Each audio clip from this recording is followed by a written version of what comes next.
የሸዋ ፖለቲካ የታነቀ ነው። ያ እየላላ ነው። አሁን የሸዋ ፖለቲካ የታነቀው የሸዋ ፖለቲካ የሚያመጣውን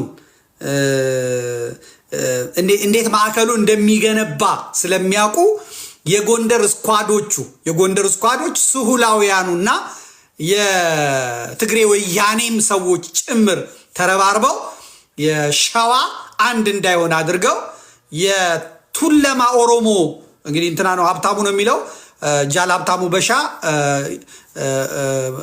መከታው ማሞ የቱለማ ኦሮሞ ነው የሚለው የተለማ ቪዲዮ አለኝ የቱለማ ኦሮሞ ነው የሚለው። ስለዚህ ይሄንን የኦሮሞ ኃይል ተጠቅመው እስክንድር የተባለ የሚናገረው ነገር የማይገባ ለጥፋት የተፈጠረ ለመከፋፈል የተፈጠረ ሽብልቅ ሆኖ የተፈጠረ ሽብልቅ መሃል ገብቶ ፋስ ሆኖ ቆራራጭ የሆነ እሱን እዛ ጥደው ነው የሚሰሩት። በእስክንድር ላይ ፖለቲካውን የሚሰሩት የጎንደር ፖለቲከኞች ናቸው። የጎንደር ስኳድ ፖለቲከኞች፣ የደቡብ ጎንደር ፖለቲከኞች ናቸው እስክንድር ላይ ስራ የሚሰሩት። የእስክንድር ጠባቂዎቹ ደግሞ የአገው ሸንጎ ጎጃሞች ናቸው። ጎጃም ዋነኛው ጠባቂው አሁን ጎጃም ሄዷል። ይመለስ አይመለስ አላውቅም። ሸዋ የጎጃም የአገው ሸንጎና የጎንደር ስኳድ የፕሮክሲ ዋር ቦታ ነው። የተልእኮ ጦርነት። ይሄንን ደግሞ እስክንድርን ጋልበው ማለት ነው። ሸዋ ለ4 ኪሎም ቅርብ ስለሆነ ልብ ብላችሁ ስሙኝ። ልብ ብላ እኔ ፖለቲከኛ አይደለሁም፣ ግን ያው ሰማለሁ ሲያወሩ ሰማለሁ። ልብ ብላችሁ ስሙኝ።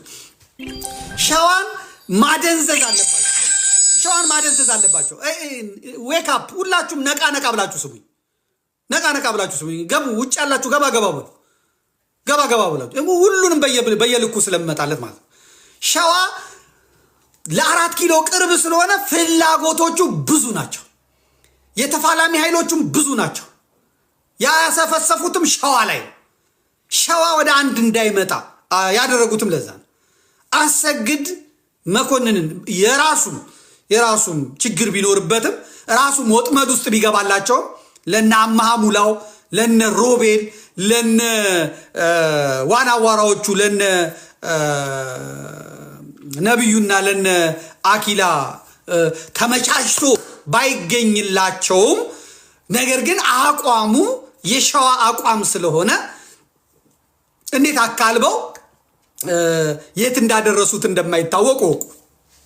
ስለዚህ እስክንድር አሁን ባለው የፖለቲካ አሰላለፍ የዘር ፖለቲካ አሰላለፍ ወይ የእናቱ አባቱ ሀገር ጎንደር ደቡብ ጎንደር ወይ ደግሞ ጎጃም ገብቶ መታገል ሲችል እነሱ ግን ሸዋ አምጥተው አስቀመጡት።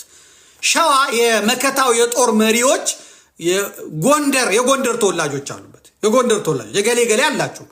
በመከታው ጦር ስር ብርጌድና ክፍለ ጦር የሚመሩት የጎንደር ልጆች ናቸው። ይኸው አሁን የአማራዊ አንድነት ምናምን የሚለውን እሱን እርሳው አይደለም። አንድም የሸዋ ሰው ጎንደር ሄዶ አይመራም። አንድም የሸዋ ሰው ጎጃም ሄዶ አይመራም። አንድም የሸዋ ሰው ወሎ ሄዶ አይመራም። ጎንደሬዎቹም ሸዋዎቹም የወሎዎቹም ሰዎች ግን ያሉት የት ነው? ሸዋ ነው ያሉት። ጎጃሞቹም ጎንደሮቹም ምኖቹም የት ነው ያሉት? እስክንድር ስር ነው ያሉት። እስክንድር ስር ነው የተኮለኮሉት። እስክንድር ላይ የተኮለኮለው ማማም ነው። ግንቦት ሰባቱ እስክንድር ስር እነ ደረጃ ሀብተወልድ ያሰፈሰፉት እስክንድር ነው። በእስክንድር ጋልበው ለመግባት የት? ሸዋ። የህብር ሬዲዮ ባለቤት ሸዋ ይላል። ደቡቤ ነው ጎጃሜም ነኝ ይላል። ቆይ እሱን በደንብ መጣበታለሁ። ነገር ግን ሚስቱ የራያ ትግሬ የሆነች እሱ መጻፍ አይችልም። ምጽፋ የምትሰጠው ሚስቱ ናት፣ ጋዜጠኛ ስለነበረች ማለት ነው። ይሄ ማንም አያውቅ ሀብታሙ የሚባለው ማለት እሱ ፕሮግራም ላይ ደግሞ አንድ ኮሎኔል ነኝ ምናምን የሚል የደርግ ርዝራዥ የሆነ ሰው እያለ እሱ ጎጃም ከገባው በኋላ እንደ ቀውስ ሆኖ መከራውን ይበላል ማለት ነው። እንግዲህ የዚህ የሀብታሙ ባለቤት መርከብ ጸጋ የምትባል ናት። ትግሬ ናት፣ ድብን ያለች ጋዜጠኛ ስለነበረች እሷ እየጻፈች ትሰጠዋለች። ሀብታሙ እየወጣ ማንበብ ብቻ ነው ስራ። መጽሐፍ አላት፣ ምን አላት፣ እመጣበታለሁ፣ አሳያታለሁ። ሁሉም ፍላጎታቸው ሸዋ ላይ ነው። ሸዋ ላይ አሰፍስፈው ሸዋ ላይ ሰፍረው ነው የሚቀመጡት ማለት ነው። ስለዚህ ይሄ የሸዋ ኃይል እንዳይንቀሳቀስ ሽባ አድርገውት ጭራሽ ሸዋን እንዳይረዳ ለጉመው ይዘውታል። ለጉመው ይዘውት ሸዋዎቹ አንድ እንዳይሆኑ ማለት ነው። አንድ እንዳይሆኑ ልክ እነ ግርማ ማነው ይሄ ግርማ ካሳ ፍላጎቱን ተመልከቱት። መከታው ይላል። ለምን? እሱም ኦሮሞ ስለሆነ መከታውም ኦሮሞ ስለሆነ በአማራ ስምና በአማራ ኮታ የሸዋውን እንቅ አድርገው እነ ደሳለኝን አጥፍተው ሌሎቹን አጥፍተው ይሄ የእስክንድር ኃይል እስክንድርን የጠሉት ይመስላሉ። ነገር ግን ይሄን የመከታውን ኃይል ይዘው መምጣት ነው የሚፈልጉት። ሸዋ ላይ ነው በቃ አይናቸው ያማተረው ሸዋ ላይ። ሸዋ ይሄንን አንድነቱን በጣጥሶ ከወጣ ሸዋ ይሄን አንድነቱን አጥብቆ ከያዘ ሸዋ ይሄ ብረት የሆነ ነገሩን ካመጣ የኢትዮጵያ ፖለቲካ የአማራ ብቻ ሳይሆን የኢትዮጵያ ፖለቲካ ብቻ ያበቃለታል። ይሄ የጎንደሩ ስኳድ ሸዋ ቀድሞ ከገባ እኛ 27 ዓመት 30 ዓመት በብአዴንነት ሸዋን ስለበደል ነው ከወያኔ ጋር ሆነን ስለቀጠቀጥ ነው። ስልጣኑን ቀድሞ ከያዘ ሸዋ አለቀ በቃ። ቦታ አናገኝም ነው ዋናው አሰፍስፎ የተቀመጡት ማለት ነው። አባት ሀገር ሸዋ እና ጎጃምን እየጠላ ጎጃምን እየሰደበ ጎጃምን እያንቃለለ ወሎን ደግሞ ባሳምነው ጽጌ እየሰደበ ከዛ በኋላ ሸዋ የኔ እስክንድር የሚኒሊክ ሀገር የምን ነገር ውሸቱን እነ ፓስተር ምስጋናው አንዱዓለም እነማነማ የሚያወሩት የሚሰሩት ሸዋን ወደው ሳይሆን ከዛ ሩጠን ብንመጣ አይሆንም ነው። እንደውም ካልተሳካላቸው ጎንደርን መገንጠል ነው የሚፈልጉት። ወልቃይትን ከጎንደር ጋር ጠቅልለው ጎንደርን ራሱን የቻለ ክልል ወይም ሀገር ማድረግ ነው የሚፈልጉት። ካልተሳካልን እንኳን ብለው ኢንቨስት እያደረጉ ያሉት እነዚህ የጎንደር ስኳዶች ሸዋ ላይ ነው፣ እስክንድርን ይዘው ማለት ነው። ተመልከት እና አምሳሉ ተመልከት እነ ማነው ፓስተር ምስጋናው ደሳለኝ ምስጋናው አንዱዓለም እነ ዶክተር ደረጀ እነ ቅብጥሮ ምናምን የሚባሉት በሙሉ የጎንደር አክቲቪስቶችና በዚህ በፖለቲካው ስራ ላይ ያሉት ከጎንደር ይልቅ ለሃጫቸውን የሚያዝረበርቡት ምን ላይ ነው? ሸዋ ላይ። ከሸዋም ላይ መከታውና እስክንድር ላይ። ለምን? እስክንድር ጎንደሬ ነው፣ ደቡብ ጎንደሬ ነው። ስለዚህ ወኪል አላቸው ማለት ነው። ሸዋን አንቀው ይዘውበታል። ይህን መደብደብ ያስፈልጋል። ይህን በደንብ ማሳየት ያስፈልጋል። ይህን መቀጥቀጥ ያስፈልጋል። ይህንን ስታፈርሰውና ይህን ልኩ ሲገባ ነገሩ መስመር ይይዛል። ብረትን ስታየው ድቡልቡል ነው። ስትቀጠቅጠው እሳት ውስጥ ከተህ ቢላዋም ማጭድም ምንም ልታረገው ትችላለህ ብረትን። አሁን ሸዋ ላይ ያለው እንደዛ ድብልብል ያለ ነው። እሱን በደንብ አድርጎ ለህዝቡ ማሳወቅ መንገር ያስፈልጋል። ፖለቲካ አሁን ይህን ስናገር እኔ አንድ የሆነውን አማራ የትስ ቢሆን ጠብቁ ነገር እንደዚህ ይላሉ። አማራ የትስ ቢሆን ምን ችግር አለው እኛ ምናምን ይላል። እና ለምን ጎንደር አትወስደውም? ለምን ደቡብ ጎንደር ጋይንት አትወስደውም? የሸዋውን መሪ እዛ አትወስደውም? የሸዋ ልጆች ለምን እዛ አትወስድም? ለምን አትወስድም? ሌባ ሁላ እስቲ የቲክቶክ እንትኖቹን ተመልከቱ። እነ ጃል ሀብታሙ ምን ስለሆነ ነው እስክንድር መጥቶ ጃል ሀብታሙ ላይ ሊና ቤት ሄዶ እስክንድር ምንድናቸው እዛ ሊና ቤት የተሰበሰቡት? በአጠቃላይ የዘር አረጋቸውን ተመልከቱ፣ ከየት እንደመጡ ተመልከቱ። ምንድነው የጎንደር ስኳት ሸዋ ላይ አይኑን አፍጦ ለሃጩን አዝረብርቦ የተቀመጠው? በዝርዝር በስም ዝርዝራቸው የየትኛው ክፍለ ጦር የየትኛው ቦታ መሪ የሆነው ማን ምን እንደሆነ እሱን በደንብ አድርጌ አሳያቸዋለሁ ማለት ነው። በደንብ መመልከት በደንብ ማየት ያስፈልገናል ማለት ነው። ስለዚህ ይሄን የሸዋው እንዳለ ሆኖ ደግሞ ጎንደሮቹና ጎጃሞቹ ደግሞ የሚጣሉበት የማይስማሙበት አላቸው። የሀብት የኢኮኖሚ ማለት ነው የፖለቲካ የበላይነት በሁለቱ መካከል ፍትጊያ አለ። የሀብት ምንጯ ደግሞ ባህር ዳር ናት። ባህር ዳር ደግሞ መሬቱ ነው። ስለዚህ ባህር ዳርን የተቆጣጠረ አማራን ተቆጣጠረ ነው። ስለዚህ የአማራን ጸጥታ፣ የአማራን ኢንቨስትመንት፣ የአማራን ከንቲባ፣ የአማራን የባህር ዳርና ይህንን ባህር ዳርን ማዕከል ያደረገ ትግል የሚፋጩት ምኖቹ ናቸው? ጎጃሚዎቹና ጎንደሬዎቹ ናቸው ማለት ነው። አሁን ሰው የሚያልቀው ከተማ ውስጥ ሰው የሚታገተው በዚህ ግፊ ምክንያት የመጣ ነው። አጠቃላይ የባህር ዳርን አካባቢ የክልሉ ማዕከላዊ መንግስት መቀመጫ ስለሆነች ተቆጣጥሮ የያዙት እነዚህ ስኳዶች ናቸው፣ ከጎንደር የመጡት ናቸው። የፖለቲካ ኃላፊው፣ የቢሮ ኃላፊው፣ የጸጥታ ኃላፊው፣ የፖሊስ ኮሚሽነሩ የምናምን እነዚህ በሙሉ ከዛ የመጡ ናቸው። ስለዚህ ህዝቡ ባህር ዳር ላይ እንዲማረር እንትን እንዲል እንዲሞት እንዲገደል በር የሚከፍቱት እነሱ ናቸው። አይነቀሉም፣ አይሄዱም። ከወያኔ ጊዜ ጀምሮ አሁንም ብልጽግና ይዟቸው የሚመጣው ማለት ነው። ስለዚህ ባህር ዳር ላይ ሆኖ በሚያስተዳድረው ማስተዳደር የጎንደር ስኳድነት ስሜት ይዞ ስለሚመጣ እዚህ ደግሞ ያለውን መበቀል ስለሚፈልግ የተደራጀ ወንጀል አደራጅተው ሰው የሚያሳግቱ ሰው እንትን የሚሉ እነዚሁ ሰዎች ናቸው። ፖሊስ ሳያውቀው የጸጥታ ኃይሉ ሳያውቀው የሚደረግ አንዳች ነገር የለም። በባህር ዳር ላይ ሁለት ኃይሎች ናቸው የሚጓተቱት። ከጎጃም የአገው ሸንጎ፣ ከጎንደር እስኳዱ ናቸው። የጎንደር አማራና የጎጃም አማራ የለበትም። ስልጣኑም ላይ የለበትም፣ ፖለቲካውም ላይ የለበትም፣ ኢኮኖሚውም ላይ የለበትም። በባህር ዳር በዚህ በአማራ ትግል ውስጥ የሚፋተጉትና የሚቧጨቁት እነዚህ አናሳዎቹ አገው ሸንጎ የሚባሉትና አገው እንደ ህዝብ አይደለም። አገው ሸንጎ የፖለቲካ አገው ሸንጎ አለ፣ የፖለቲካ ቅማንት አለ። እነዚህ ስኳዶች ናቸው በባህር ዳር ላይ ባህር ዳርን ማዕከል አድርገው እየተፋተጉ ያሉት ማለት ነው። በመሃል እየተገደለ ያለው ማን ነው? አማራው ነው። አማራው ዶክተር፣ አማራው ፕሮፌሰር፣ አማራው ነርስ፣ አማራው መምህር፣ አማራው ቄስ፣ አማራው ሼክ፣ አማራው ነጋዴ፣ አማራው ተማሪ፣ አማራው ሽማግሌ፣ አማራው ወጣት፣ አማራው ህፃን፣ አማራው ፖሊስ፣ አማራው ሚኒሻ፣ አማራው ፋኖ እነዚህ ናቸው የሚገዱ። አማራ የሆኑ ይገደላሉ ማለት ነው። ገዳዮቹ ደግሞ ስልጣኑ በማን እጅ ነው ያለው? በስኳድና በሸኔ እጅ ነው ያለው። በጎንደር ስኳድና በአገው ሸኔ ስር ነው ያለው። ለዚህ እነሱን የሚያግዝ ደግሞ የትግራይ ተገንጣዩ ኃይል ወያኔ አለ፣ የበረከት ስምዖን ሴል አለ። አሁን ደግሞ የኦሮሞማው አባ ቶርቤ አለ። ገብቷል፣ እዛው ገብቶ ማለት ነው።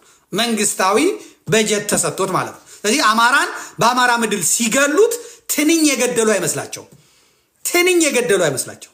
አማራን በአማራ ምድር ሲያንቁት ሲያፍኑት የሰው ክብር የነኩ አይመስላቸው። ይህ አማራን ማጥፋት ፖሊሲ አድርገው የሚንቀሳቀሱ ናቸው። ይህም በደንብ ልብ ብላችሁ ስሙልኝ። ልክ እናንተ ብቻ ስታዩ ማን ነው ብላችሁ ስሙት፣ ምንድን ነው ብላችሁ ቀስቅሱ። አሁን የአማራን ፖለቲካ ለማጥራት ከተፈለገ ይህንን ገለል ማለት አለባቸው። አሁን በዛሬ በዶክተሩ ሞት በጣም የሚለፈልፈው ማን ነው? በጣም አስቀድሞ ዋይ የሚለው ማን ነው ብላችሁ ከጠየቃችሁ እነ ተስፋዬ ወልደ ስላሴ ናቸው። ተስፋዬ ወልደ ስላሴ ምንድን ነው አባቱን የዘራረጉን የእናቱን የዘራረጉን ታገኘዋለህ ማለት ነው። ታገኘዋለህ ማን እንደሆነ ምን እንደሆነ ታገኘዋለህ ማለት ነው። ቁጭ አድርገህ ታገኘዋለህ።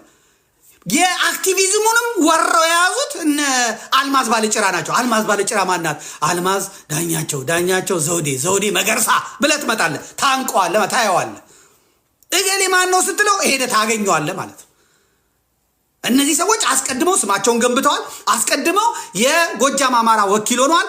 በዛ በኩል ደግሞ የጎንደር አማራ ወኪል ሆነዋል። እነዚህ ሁለት ብአዴኖች፣ እነዚህ የወያኔ ግርፎች ሚዲያውን ተቆጣጥረውታል። ኡጋንዳ እነሱ ናቸው፣ አሜሪካ እነሱ ናቸው፣ ካናዳ እነሱ ናቸው፣ ቲክቶክ ላይ እነሱ ናቸው። አስቀድመው በዓላማ ስለሆነ ማለት ነው። ይሄ የጎጃሙም የጎንደሩም አማራ ተከታይ ነው። እነሱ የሚሉትን ይሰድቡታል እኮ አንተ እንትንን እናሳያለን ይላል። ምክንያቱም ያስገድላሉ። የፋኖን የላይኛውን መዋቅር ተቆጣጥረውታል። በጎጃምም በጎንደርም ማለት ነው። ጎንደር አማራው አሁን ትንሽ የጎንደር ቅማንቱና የጎንደር አማራው ትንሽ ወጣ ብሏል አሉ። ያበበ በለው የዚህ የእስክንድር ግርፎች ናቸው እንጂ የቀሩት ያኛው ትንሽ ቦታ እየያዘ መጥቷል። ሚና እየለየ መጥቷል። እዚህ ጎጃም ውስጥ ገና ሾክ እየተንቀሳቀሰ ነው፣ እየተነቀነቀ ነው። የአገው ሸንጎና የአገውና አማራው ገና እየተነቃነቀ ነው። አማራውና አገው አንድ ላይ ከሆኑ አገው ሸንጎ ቦታ አያገኝም። ነገር ግን አሁን አገው ሸንጎ ቦታ አለው። ጎጃም ውስጥ እኮ የጎንደር ፋኖ ወኪል ሆነው የአማራ ፋኖን የሚመሩ ሰዎች በዚህ ክስ የቀረበባቸው አሉ። ለምሳሌ ማንችሎትን ስንመለከት ደቡብ ጎንደርን ነው የሚያስታጥቀው። ለጎጃም ተብሎ የሚመጣውን ገንዘብ ለቀበሌው ነው የሚያሳክበው፣ ለእናት አባቱ መንደር ነው የሚያስታጥቀው ብለው የጎጃም አማሮች በእኛ ስም የመጣ መሳሪያ በእኛ ስም የመጣ ጥይት ማርከንም ያመጣ ነውን እንዴት እዛ ይሄድብናል ብለው ጥያቄ እኮ አለባቸው። እስከ 100 ሚሊዮን ብር ድረስ በሶማሌ ክልል አድርጎ የመጣውን ማንችሎት በልቶታል ብለው ነው የከሰሱት። ከፋይናንስ የሚያነሱት ለዚህ ነው። አያችሁ፣ የጎንደር ሄዶ ባህር ዳር ስላደገ ብቻ ይሄ የዘር ፖለቲካው ያመጣው ጣጣ ነው። የዘር ፖለቲካው ያመጣው ጣጣ ነው። ጠርቶ እስኪመለስ ግን መሆን ያለበት ጎንደሬው ጎንደሬ ጋር፣ ጎጃሜው ጎጃሜ ጋር አንድነቱን አምጥተው ይሄ ጎንደር ጎጃም የሚለውን ወሎ ሸዋ የሚለውን አጥፍተው አንድ አማራ የሚለውን ይዞ ለመምጣት አሁን እንቅፋት የሆነው ይሄ ስግብግብነት፣ ወረዳዊነት፣ አውራጃዊነት፣ ጎጠኝነት፣ ብልጣብልጥነት በአማራ ፋኖ ትግል ውስጥ ስለተንሰራፋ አይቻልም። ማሸነፍን እንዳትጠብቁ አሁን ባለው ሁኔታ። ምክንያቱም ብልጣብልጥነት ነው እየተፈጠረ ያለው ማለት ነው። ስለዚህ የጎንደሩንም ለመዋጥ የተዘጋጀው ይሄ ስኳዱ ነው። ስኳዱ አሁን ማረፊያ አጥቷል። በእስክንድር በኩል ነው ዋይ የሚለው። ትላንትና ማነው ስሙ አበበ በለው የአማራ ጠቅላይ ዛት ብሎ ደሬን ኢንተርቪው ያደርገዋል እና ስሰማው ነበር እኔ ቁጭ ብዬ ሰማው እና ደሬ ፖለቲካ እየተነተነ ነው። አንድ ሰውዬ 4 ሚስቶች ነበሩት፣ አሞሪት፣ ኤሊት፣ ጂቢት፣ አንበሲት የምትባል 4 ባሎች ነበሩ። እዛ ባልየው እንደዚህ ከሆነ እኔ ባለማ ተባባሉ። እንግዲህ ጎንደርን የሚያህል ትልቅና ግዙፍ የሆነ ማህበረሰብ አፄ ቴዎድሮስ የወጡበትን ማህበረሰብ በግድ ደረጀን ይዘውት አንተ ከሌለ ብለውት ጎጥና ምናቸውን ይዘውት ከአማራ አንድነት ከሽማግሌዎቹ አንድነት አግለውት ሚዲያ ላይ እዛ እዚህ እንደ ፌንጣ እያዘለሉት እነ መሳይ መኮንን እና በለው ጋሻቤ እያለ መጫወቻ ያደርጉታል። በእውነት አሳዛኝ መተኮስ ብቻ የሚችሉትን ሰዎች የፖለቲካ መሪ አድርገው አንተ አፄ ቴዎድሮስን ሆንክ አንተ በቃ መሪ ሆንክ ብለው እዛ ላይ አውጥተውት በቃ ገንዘቡ በሱ በኩል የሚያልፍ ምናምን እየመሰለ አደንዝዘውት የሚፈለገው የአማራ ፋኖ ትግል እንዳይመጣ ያደርጉታል ማለት ነው። ጎንደር ላይ ነው፣ ጎጃም ላይ ደግሞ ይሄ ያገው ሸንጎ የሚባለው ኃይል ፓር ይመጣል ማለት ነው። የያዘው እሱ ነው። ምንድነው አሁን የሚያስፈልገው? አብይ አህመድ አሁን አቅጣጫ ማስቀመጡ ነው የሚነገረው። አብይ አህመድ የባሰውን ነገር ለማምጣት ነው የፈለገው። ምክንያቱም አያቸውና ሲሞን ቬራንም ላከ ምን አለና 1000 ዓመት ቢዋጉ አያሸንፉንም ማለት የቤት ስራውን ስለሰሩት ማለት ነው። ከከተሞች አካባቢ ጠፍተዋል። ያጠፉት በመከላከያ አይደለም፣ ያጠፉት በሚኒሻ አይደለም። የአማራ ፋኖ በጎጃም ቤዙን የለቀቀው በነ ጥላሁን አበጀ በነ አስረስ ማረ በፓስተሮቹ መሪዎች በነ ተሰማ ካሳውና አሳውን ተሰማ አብንን አፈራርሶ አሁን ደግሞ የአማራ ፋኖን ለማፈራረስ ጫካ የገባው ማለት በነ ፓስተር ዳዊት አማካኝነት ነው የአማራ ፋኖ እየተጎዳ እየፈረሰ ያለው ማለት ነው። ሸዋ ላይ ያለው መገፋፋት ተመለከቱ። እኔ መረጃ ቲቪ ላይ ሆኜ እደግመዋለሁ። እስክንድርን ስመታው ግርማ ካሳ የኔ ደጋፊ ነበር። እነ ኮሎኔልን ስቆጣ እነ ኮሎኔልን ይዞ መምጣት ይፈልግ ነበረ፣ ግን ተቃዋሚ አልነበረም። ጎንደር ገብቼ ስኳዱን አፈር ከደቼ ሳበላው ደስተኛ ነበር። ሲጠይቁትም እነ በለጠ ካሳ ሲጠይቁትም ከፈለጋችሁ እናንተ ውረዱ ዘመዴ ትክክል ነው ይል ነበር። ልክ ጎጃም ስመጣ ግን ሾክ ዳረገ። የእምነትም ጥያቄ ስላለው ግርማ ካሳ ማለት ነው። ፓስተሮቹ የጎጃም አማራ ፋኖን እንቃርገው ይዞታል። ሌቦቹ ይዘውታል። እርቅ አንድነት እንዳይመጣ የያዙት ይዘውታል። ስለዚህ ጎጃም ላይ ያለው ከተነካ ማለት የግርማ ካሳን ቤዙ ይነካበታል። እሱ ኦሮሞ ሆኖ የአማራን ትግል ስለሚመራ በገንዘብ ስለሚደግፍ ይፈርስበታል። ያስቀመጠው መከታው ያመጣልኛል ያለው የቱለማ ኦሮሞ የሚመራው ትግል ይከሽፍበታል። ስለዚህ እኔን ከመረጃ ቲቪ ማስወረድ ለአስረስ ማረና ለግርማ ካሳ ነበረ። የመረጃ ባለቤቶች አያውቁትም፣ ሌሎቹም አያውቁትም፣ ስራ አስኪያጁ አያውቀውም፣ የቦርድ አባላትም አያውቁም። የቦርድ አባላት አያውቁም። ግርማ ካሳ እኔ ባመጣሁት ሁኔታ ማለት ነው ልክ የነ መከታው ማሞ ሲቆም ለምን ከምታቆሙ የሸዋ ድርጅቶች እነ ደሳለኝን እነ በረህቶችን ለምን አትረዱም ብዬ አገናኝቻቸው ነበር። እስቲ እርዷቸው፣ በቃ ምንም የሚረዳቸው የለም በራሳቸው ተነሳሽነት ነው የሚሉት ብዬ ማለት ነው። እነዚህ ሰዎች መድረሱን ይፈልጉ ነበረ። የሸዋ ኮሚቴዎቹ እንዲደርስ ደግሞ የተደረገው ለግርማ ካሳ ነበር። ግርማ ካሳ ጭጭ አለ። ከዛ ሰዎቹ ዘመዴ ደረሰን እኮ አይሉም፣ ለተጎዱትም ላክን፣ ለተራቡትም ላክን፣ ግን ደረሰን አይሉም። እንዴት ነው የማይሉት ብዬ እናንተ ለምንድነው ደረሰን የማትሉት ብለናል። መቼ? በዚህ ጊዜ እንደገና ሰብስቤ ሁሉንም ሰብስቤ እነዛንም ሰብስቤ ምን አደረጋችሁ ጠይቋቸው። ለምን እንደዛ ልከናል። ለማን ሊያካቸው? ለግርማ ካሳ። መቼ? በዚህ ቀን ግልባጭ ይኸው። አልነገራችሁም? አልነገረንም። ይሄንን ሴራ የሚፈትለው ግርማ ካሳ ነው። እዛ ቁጭ ብሎ ማለት ነው። እዛ ቁጭ ብሎ የሸዋዎቹን ይዞ ሽማግሌዎቹን ይዞ አረጋውያኑን ይዞ ከምር በልባቸው ይረዱ የነበሩ እስከ $600,000 በ3 ወር ነው በ4 ወር አዋተው ለቱለማ ኦሮሞ ለመከታው ማሞ አይታችኋቸዋል። የመከታው ማሞ ፋኖች ሆዳቸው ዝርጥጥ ያለ ነው፣ ቦርጫቸው ወጣ ያለ ነው፣ ሰፋ ያለ ነው። ለምን እንግዲህ $600,000 በ100 ምናምን ብር አባዙት ስንት እንደሆነ። ለማይዋጋ ሰራዊቱን ለማይመግብ ገንዘቡን ራሱ ብልጽግና ወሰደው ማለት እኮ ነው። እንዲህ ነበር የሚጫወቱበት። ጭራሽ አሁን ደግሞ ሸዋዎች ወደ ጎጃም ሄደው ጎጃሞችን እንረዳለን እነ ደሳለኝ ትክክል አይደለም የሚል አቋም አለው ግርማ ካሳ። አንድነቱን አንቆ ስለያዙት አንድነቱን ስለበጠበጡትና እናስረስ ስለበጠበጡት ጎጃም ነው መረዳት ያለበት፣ ጎጃም ነው ገንዘብ መስጠት ያለብን ብለው ነው ውይይትና ምክክሩ። ይህንን እነ ደሳለኝ እነማንም መጠየቅ ትችላላችሁ። እኔ ውሸት ዝም ብዬ አይደለም የምናገረው፣ ስም የምጠቅሰው እንድታዩ። የፖለቲካ ፍላጎቱ ከምታውቁት ውጪ ነው፣ የረቀቀ ነው። ይሄንን አሁን ደረጃ ሀብተወልድ የሚባል ጎተራ ዳውላ ይሄን አያውቀውም፣ ይሄን ጨዋታ አያውቀውም እሱ። ይሄንን መሳይ መኮንን የሚባል ጸረ አማራ አያውቀውም፣ ሰበር ዜና የሆነ ሰው አያውቀውም። እነ ፋሲሌን ያለም የሚባል አያውቁትም። እነሱ በቃ አብይ አህመድ እንደዚህ ብልጽግና ኦሮሞ እንደዚህ በቃ ከዛ እንደዚህ ሊመጣ ነው ይመስላል። አይደለም። መሰረታዊ ፍትጊያው፣ መሰረታዊ ቁልፉ፣ መሰረታዊ ሴራው፣ መሰረታዊ ምኑ የት እንዳለ አያውቁት። ገንዘብ ምን ያህል እንደሚጫወት ሜኒ ቶክስ ይላል። ማነው ስሙ? አንተና ተኩስ መስሎኝ እኔ ራሴ ደንግጬ ነበር።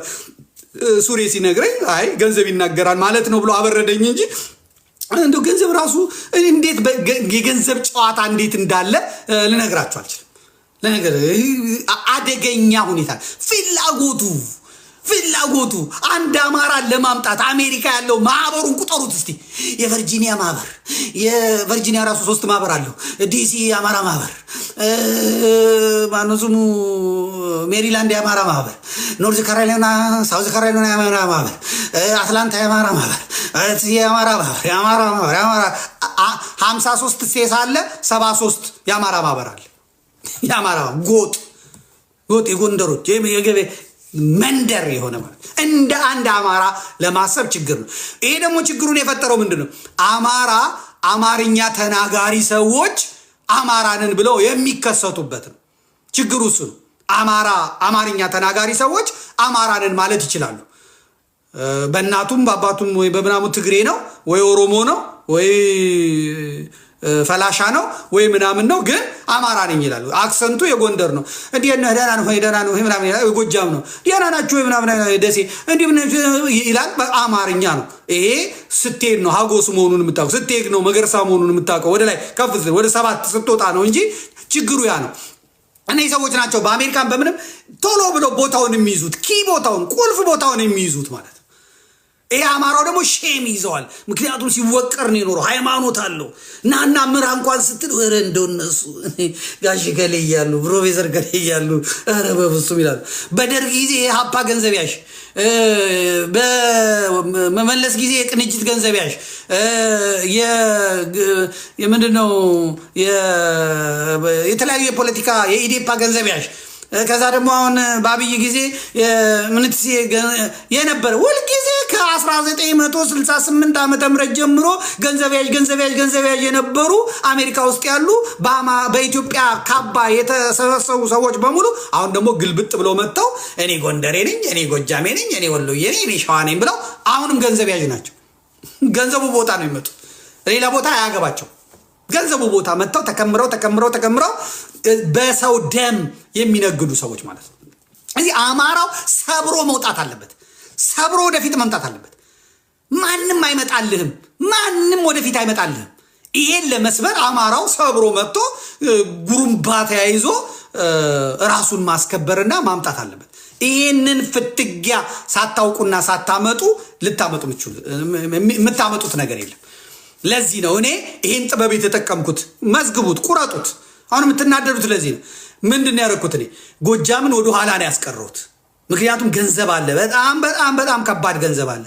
በጣም ከባድ አክቲቪስቶች አሉ፣ በጣም ከባድ ጨዋሂዎች አሉ።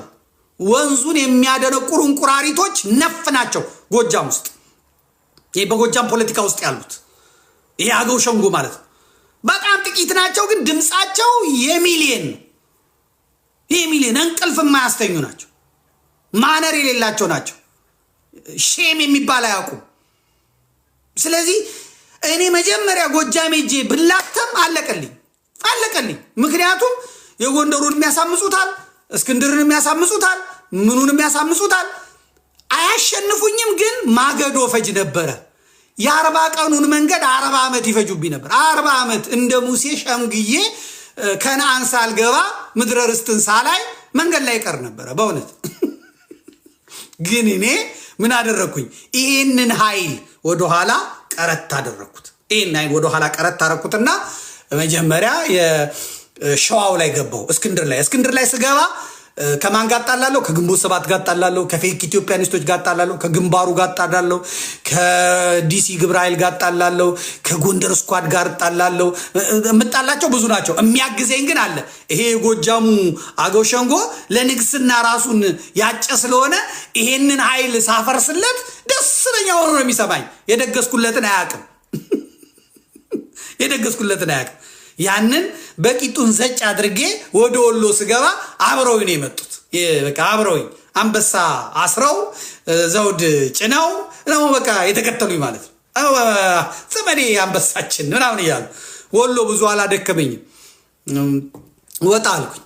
ጎንደር ስገባ ያያችሁት ነው የጎንደሩን ጦር፣ የጎንደሩን ኃይል ደጋግሜ እናገረዋለሁ። እድሜውም ረጅም ነው የጎንደሩ ስኳድ።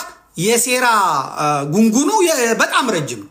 ከስሁል ሚካኤል ነው የሚጀምረው። የጎንደር ቤተ መንግስትን የጎንደር የአማራን ጎንደር የበታተነ ነው። ያንን ግን በምን ተቋቋምኩት? ግርማ ካሳ ከኔ ጋር ስለነበረ፣ የግርማ ካሳ ያልሰሰተ ድጋፍ ከኔ ጋር ስለነበረ፣ የጎጃም የአገው ሸንጎ ከኔ ጋር ስለነበረ፣ ምክንያቱም የሸዋውን ልካስ ይዤላቸዋለሁ፣ ከዛ የወሎውን ልካስ ይዤላቸዋለሁ፣ ከዛ የጎንደሩ ልካስ ይዤላቸዋለሁ። ቲቢት ያዛቸው። በቃ የአማራ ፋኖ የጎጃም ነው መምሰል ያለበት ብለው፣ የአማራ ፋኖ ጎጃም ነው መወከል ያለበት ብለው ቲቢታቸው ጣሪያ ደረሰ። እኔ አያቸዋለሁ። የደገስኩላቸውን አያውቁም። ሸንጎ አያውቅም። ሸንጎ ጅል ነው። ወጥመዱን እንዴት እንዳጠመድኩለት አያውቅም። አሁን ያንን ብትንትን ካደረግኩና ሸዋም ራሱን ቻለ ሚና ለየ፣ ወሎም ራሱን ቻለ ሚና ለየ፣ ጎንደር ሚና ለየ። ከዛ ወደ ጎጃም መጣው ስል ያን የተለመደ በቀቀናቸውን አልቆጡ ወድ ያስከዶም ጋሽ መሳፍንት በነተሰየ ጎንደር ጀግና የቴዎድሮስ ሀገር ዝም በይ። ጎንደሬ ደግሞ ዝም በይ ጥፊ ብሎ ነገር የለም። እኛ ስንቀጠቀጥ የት ነበራቸው? ብቻቸውን አገኟቸው። በቃ ብቻቸው። ይሄ ሸንጎውን ነው የምነግራችሁ። ብቻውን አገኙት። ቢክለፈለፍ ወደዛ ቢመጣ ቢክለፍ የለም። አሁን ለነሱ ማን ነው የሚጮህ? ጎንደር ስለማይጮለት፣ ወሎ ስለማይጮለት፣ ሸዋ ስለማይጮለት፣ የጎጃም አማራና የጎጃም አገዎች ስለማይደግፏቸው እነማን ናቸው የሚደግፏቸው? እነ ደረጃ ሀብተወልድ ቶፋው የዳውላው እነ ምናምን እነሱ ናቸው። አሁን ያድን መስሏል። አብሬ ነው የምጨፈልቀው። በጣም ነው ደስ የሚለኝ እንደዚህ አይነት ቶፋ ሲመጣ። አብሬ ነው የምጨፈልቀው። ቀልድ ብሎ ነገር የለም። ቀልድ የለም። አሁን እዚህ ጎጃም ገብቼ እንዴት ተጀርመን ሞኝ አልችልም ነበር።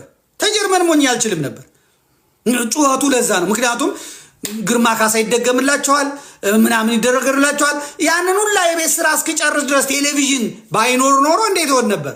ቴሌቪዥን ስለነበረ ተደራሽ ስለሆነ መፍትሄ ያገኘ። የጎጃሙ ግን መፍትሄ እንዳያገኝ ግርማ ካሳ ከአስረስ ማረጋ ተጣመረና እንዳይነካ ጎጃም አለ። እኔ ምን ሞኝ ነው ግጥም አድርጌ በቴሌግራሜ በቲክቶኬ በሳምንት አንድ ቀን መጥቼ የምሰዳት ጦማር ጎጃምን ልክ አገባች። ስለዚህ እኔ አሁን የት ነኝ? አንዴ ደብረ ወርቅ ሄዳለሁ ከካህናቱ አባቶቼ ጋር ከምን ጋር እንደው በዓል ሰሞን ዲማ ጊዮርጊስ ሄዳለሁ፣ ቅኔ ቤት መጽሐፍት ቤት ሄዳለሁ። አቤት እዚያ ያለው ጸበል ደግሞ ዳቤው የአብነት ተማሪዎቹ። አሁን ደግሞ ጮቄ ሄድኩኝ። ባህር ዳርም ደረስ ብዬ ነበር። ጮቄ ተራራው አልወርድም፣ በእውነት ከጮቄ ተራራ አልወርድም። ነው አልወርድም፣ ከጮቄ ተራራ የሚባል አልወርድም። ጎጃምን እንድፋልልለት ያደረገኝ ጎጃሞች ስለገባቸው ያለው ትግል ያለው ሁኔታ ስለገባቸው ያንን ከኔ ጋር እያገዙኝ ስለሆነ ነው። አሁንም በዛ ልጸና በዛ ልቆይ የቻልኩት ማለት ነው። ስለዚህ አሁን ይሄ ትርምስ እያለ ነገሮች እየበረዱ ስለሆነ እኔ ከዛ መውጣት ነገሮችን ያበላሻ ወደ አንድ ያመጣል በሚል እነ አብይ አህመድ ደግሞ ሌላ ፕሮጀክት ቀርጸው መጥተዋል። በዚህ በአብይ አህመድ በሰጠው አቅጣጫ መሰረት ዋግምራ ተብሎ የሚታወቀው የሰቆጣ አካባቢ ክልል እንዲሆን በውስጡ በጣም ስራ እየተሰራ ነው ማለት ነው። የዋግ ክልል ሲሆን ወሎ ከዛ ይቆረሳል። ከዛ ራያ ራሱን የቻለ ብለው ይቆርሱታል።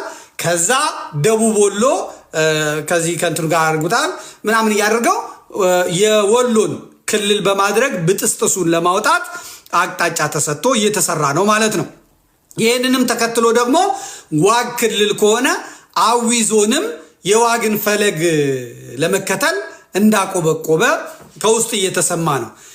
የአዊ ዞን ክልል መሆን ደግሞ ለጎጃም አማራ የሚያመጣው አደጋ ቀላል አይደለም። መዝግቡት። ለጎጃም አማራ የአዊ ዞን ክልል ማድረግ ማለት አለቀ። ከዛ እዚህ መተከል አለ፣ ጉባ አለ፣ እዚህ ይመጡበታል። ከባድ ወደፊት ገንዘብ ያመጣል፣ ሪሶርስ ያመጣል የሚባል ቦታ ነው። ስለዚህ አማራ የሚባል ከዛ አካባቢ እንዲወጣ ከዛ አካባቢ እንዲለቅ አማራ የሚባል እንዲጠፋ በግሬደር በምን ሲጨፈጭፉት የነበረውን አማራ እንዲያመጡት። ምክንያቱም ሸንጎም አብሮ ነበር፣ አብሮ ነበር አማራውን ኦርቶዶክሶቹን ሲጨፈጭፍ የነበረው ማለት ነው። አብሮ ነበር ሲጨፈጭፏቸው የነበሩ ከኦሮሞ ጋር ከትግሬ ጋር ሆኖ ከዛ አካባቢ አማራውን እንደ ኩርድ ለማጥፋት ማለት ነው። የአዊ ዞን ክልል መሆን ለጎጃም አማራ የሚያወጣ አደጋ ቀላል አይደለም። ወያኔም ሆን ብሎ አስቀድሞ ለጎጃም አማራ የሚያመጣውን አደጋ አውቆ የጎጃም አማራን አካባቢዎች ለአዊ ብሎ ለአገዎች የሰጠው ማለት ነው። ለዚህ ለሸንጎ ለሚባለው የሰጠው ማለት ነው። ለምሳሌ የዳንግላ ወረዳ ይገባኛል ግጭት መፍጠሩ አይቀርም። አማራና አገው መጣላታቸው አይቀርም። ይህ ለምሳሌ የተነሳ ነው እንጂ ሌሎችም የተቀበሩ ፈንጆች አሉ። ለዚህ ለጎጃም አማራ የተቀበረ ፈንጂ አለ። ጃዊ ወረዳ ራሱን የተመለከታችሁት እንደሆነ የተመሰረተው ከጎንደሩ አልፋ ወረዳና ከጎጃም አጎራባቾች ከቡሬ ነው ከምናምን ተቆርጦ የተሰራ ነው። ወያኔ ሆም ብላን ያደረገችው ወያኔ የጃዊ ወረዳ ማለት ነው። ስለዚህ ወደ ክልል ሲመጣ ከማን ጋር ይጣላል? ከጎንደር ጋር ይጣላል። ከማን ጋር ይጣላል? ከጎጃም ጋር ይጣላል። እዛ አካባቢ የማይበርድ ፈንጂ ሆን ብላ ነው ያስቀመጠችው ማለት ነው። መተከል ራሱን ያያችሁት እንደሆነ ኩታ ገጠም ነው አይደለ? ድንበሩ ለአዊ ነው የሚቀርበው፣ ለጎጃም አማራው አይደለም የሚቀርበው ማለት። በዚያ ላይ አዊ የነሰማ ጥሩነህና ይሄ የብልጽግና የነ ሀብታሙ የነማ ማን ነው ኢንጂነር ሀብታሙ ነው የነሱ ድጋፍ ያለው ነው። አሁን የአማራን ፋኖ የአማራን የብልጽግና አማራውን በደንብ ቦታና ስልጣን አግኝተው ቀጥቅጠው እያያዙ ያሉት ጎጃም ውስጥ ያሉት እነዚህ የአገው ሸንጎ ሰዎችና አባላት ናቸው ማለት ነው። እንግዲህ ለዚህ ለጊዜው አሁን የምታዩት ሆይሆይታ እንጂ የአዊ ፖለቲካ ለጎጃም የሚገርም ከባድ ጦስ ያመጣበታል። ይመራል